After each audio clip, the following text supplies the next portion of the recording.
Chapter 15. They were still several days away from the city of New York, and an almost constant stream of refugees came at them.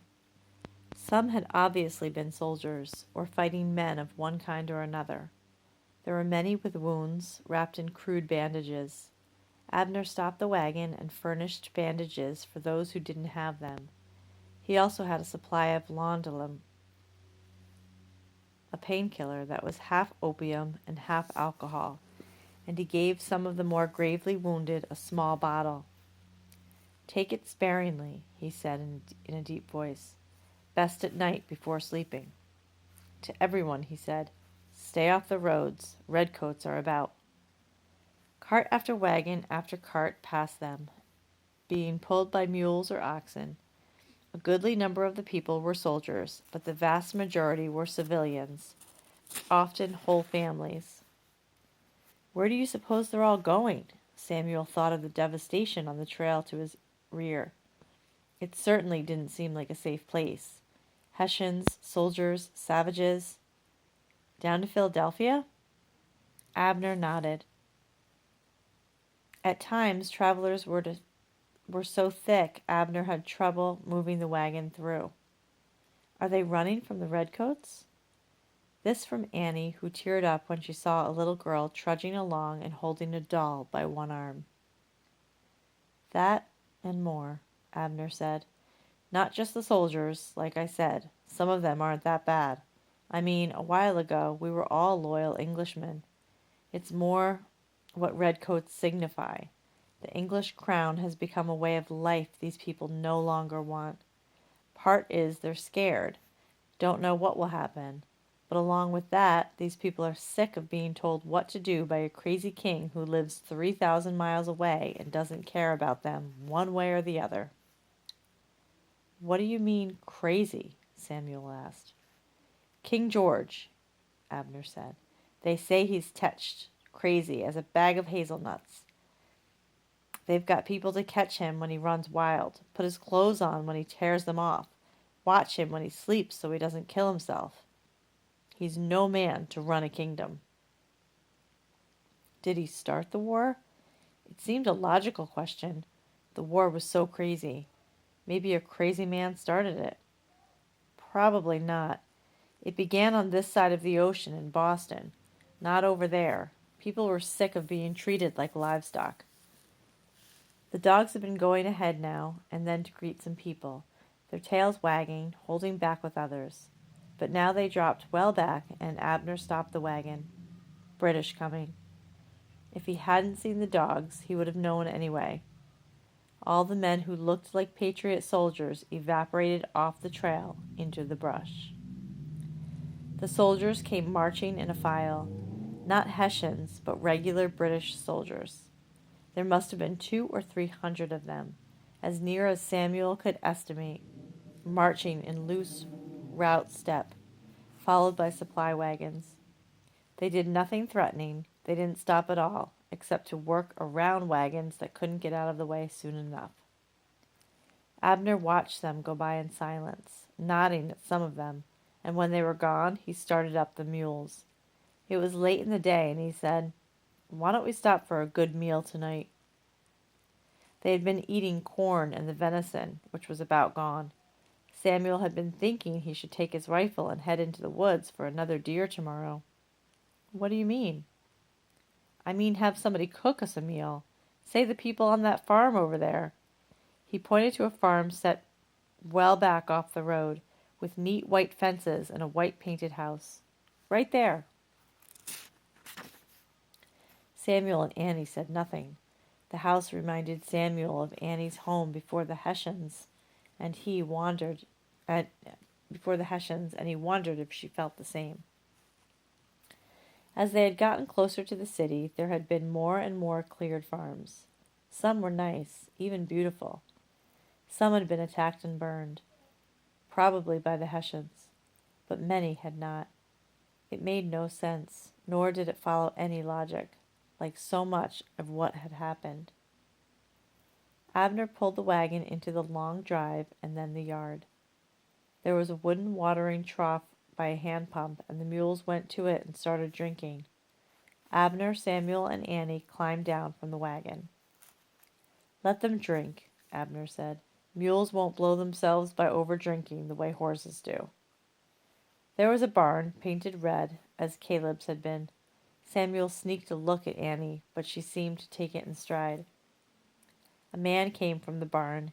He was tall, thin, and had a tired felt hat, which he pushed to the back of his head. He started to say something, but before he could get anything out, Abner held up his hand. "Name's Abner McDougal. Honor to the house, and we come in peace. I have a fine surface sharpening stone wheel, and I repair and sharpen all tools in the house and barn. All work for one good meal for me and the bairns." "Well, also buy and sell rags. Have some nice linen rags if the lady of the house needs some soft garment material." He spoke fast, never letting the man get a word in. "If you don't need anything we've got, we'll just thank you for the water for the mules and be on our way." The man removed his hat and rubbed his head. "Well, I've got some sickle bars that could use a honing, and I expect Martha has some knives that need touching up." No sooner said than done. "Sam, why don't you get that sharpening wheel down, and we'll get to edging things up." Samuel, who had never been called Sam in his life, went to the back of the wagon and peered into the mess.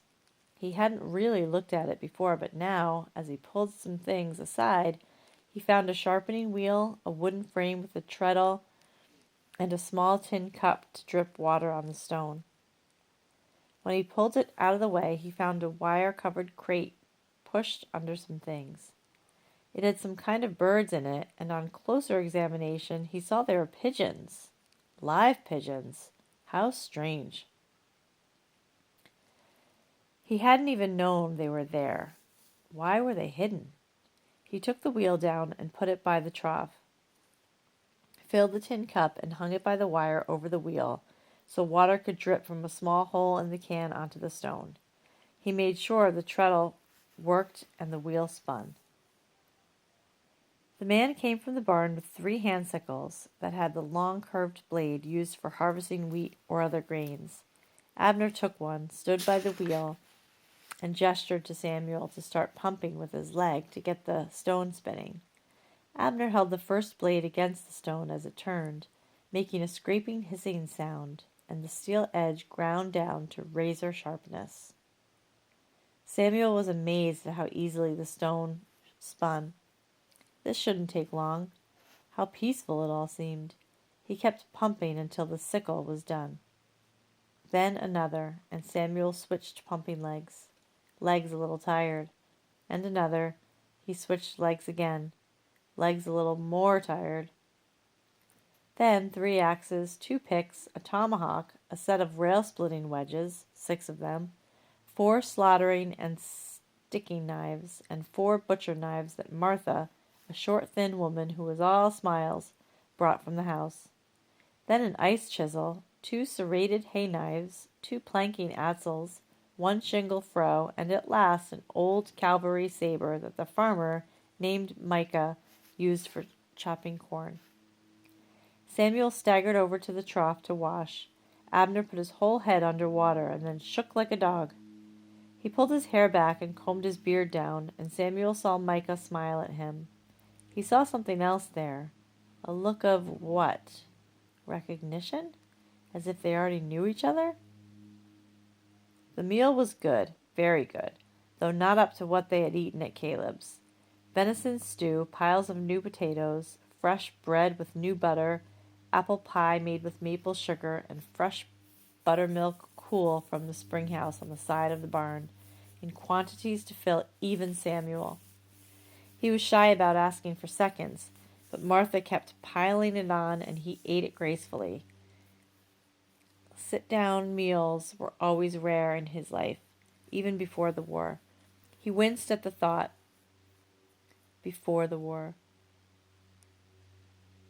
There didn't seem to be such a thing anymore, what with his living in the woods on the hunt most of the time, but being a guest was almost unheard of, and he wasn't sure how to act. He needn't have worried. As with Caleb and Ma, Michael and Martha made eating enjoyable, not something to fret over. When they were done with seconds and thirds on the pie, even Annie ate like a wolf. They went on to sit on the porch while Micah and Abner lit up clay pipes with coals from the fireplace. Food gets better every time I stop here, Abner said, ending the mystery. I didn't think it was possible. She can cook, Micah nodded, smiling. In fact, there ain't much she can't do. Annie and Samuel sat on the edge of the porch. The dogs were in the dirt in front of them. Annie was about to doze off, but Samuel wanted to listen, so he sat drawing pictures in the dirt with a stick, the dogs watching with a kind of casual interest as the stick moved around. Know anything about the happenings in New York? Abner asked. How it went? Micah shook his head. Not much. The English took it and a bunch of prisoners. They've moved in, the English. Took over houses for their own. They ain't making a lot of friends. Of course, that doesn't seem to bother them much, not making friends, the way they brought those damn Hessians into it, hiring mad dogs. The passes I brought you working out? So far, I'm more worried about scavengers hitting us. The wild ones would kill you for a turnip. But we're still here, ain't we? Good. I've got some more birds to leave. You still have that hutch in back of the barn? Yes. Same as before. Send one if anything big comes along. I'll send one this evening. We saw a large detachment heading up the road today, maybe 200. They ought to know about it back in Philadelphia. If the Hawks don't get 'em, I don't know how many of them get past the Hawks.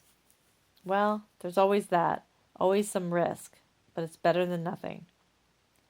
The pigeons are for carrying messages, Samuel thought.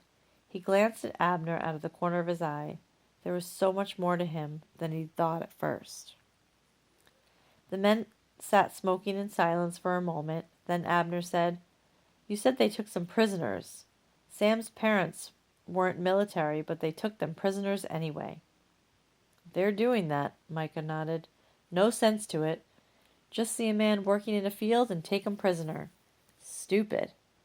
Like they think the crops are going to plant themselves. You know where they're keeping the prisoners? Not certain. There are warehouses and an old sugar mill.